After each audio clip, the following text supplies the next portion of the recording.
मज्जनु करि सर सखन समेता, गई मुदित मन गौरी निकेता। पूजा किने अधिक अनुरागा, निज अनुरूप सुभग बरु मागा। सखियों सहित सरोवर में स्नान करके सीता जी प्रसन्न मन से गिरिराज जी के मंदिर में गई। उन्होंने बड़े प्रेम से पूजा की और अपने योग्य सुंदर वर मांगा। एक सखी सिय संगु बिहाई, गई रही देखन फुलवाई। तेहि दो बंधु बिलो के जाई, प्रेम विबस सीता पही आई। एक सखी सीता जी का साथ छोड़कर फुलवाड़ी देखने चली गई थी। उसने जाकर दोनों भाइयों को देखा और प्रेम में विघ्न विहल होकर वह सीता जी के पास आई। तासु दशा देखी सखिने, पुलक गात जलुनैन। कहु कारण निज हर्ष कर, पूछहि सब मृदु बैन। सखियों ने उसकी दशा देखी कि उसका शरीर पुलकित है और नेत्रों में जल भरा है। सब कोमल वाणी से पूछने लगी कि अपनी प्रसन्नता का कारण बता। देखन बागु कुंवर दू आए, बिय किशोर सब भांति सुहाए। श्याम गौर किमि कहो बखानी, गिरा अनन नैनन बिनु बानी। उसने कहा, दो राजकुमार बाग देखने आए हैं। किशोर अवस्था है और सब प्रकार से सुंदर हैं। वे सांवले और गोरे रंग के हैं। उनके सौंदर्य को मैं कैसे बखान कर कहूँ। वाणी बिन नेत्र की और नेत्रों के वाणी नहीं है।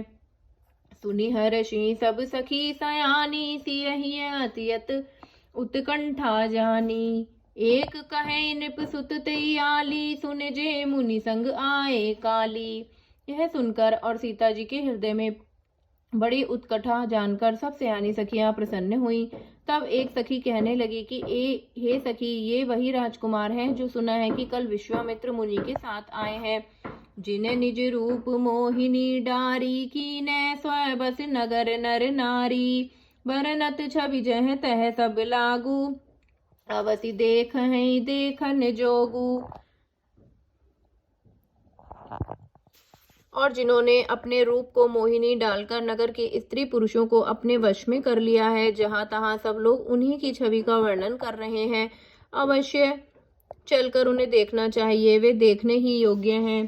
तासु बचन अतिशय सुहाने, दरस लागी लोचन अकुलाने। चली अग्र करि प्रिय सखी सोई, प्रीति पुरातन लखन न कोई।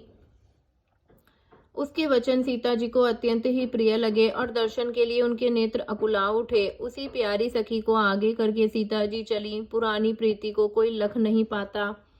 सुमरि सिय नारद वचन, उपजी प्रीति पुनीत। चकित बिलोकित सकल दिसी, जनु सिसी मृगी सभीत। नारद जी के वचनों का स्मरण करके सीता जी के मन में पवित्र प्रीति उत्पन्न हुई।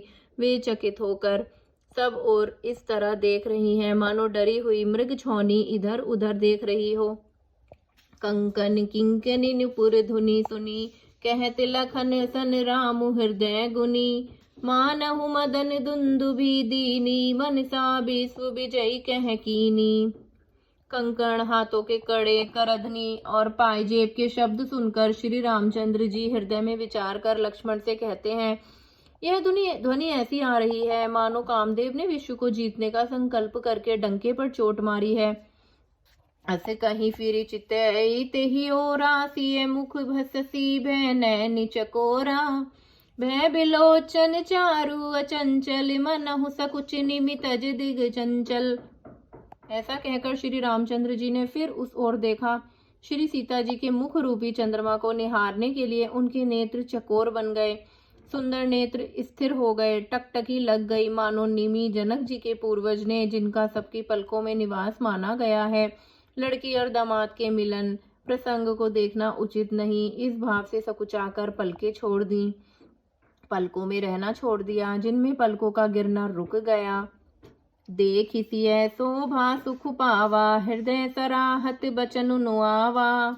जनु बिरचि सब निज निपुनाई, बिरचि बेसु कह प्रगट दिखाई। सीता जी की शोभा देखकर श्री राम जी ने बड़ा सुख पाया। हृदय में वे उसकी सराहना करते हैं, किंतु मुख से वचन नहीं निकलते। वह शोभा ऐसी अनुपम है मानो ब्रह्मा ने अपनी सारी निपुणता को मूर्तिमान इस संसार को प्रकट करके दिखा दिया हो। जय जय सीताराम।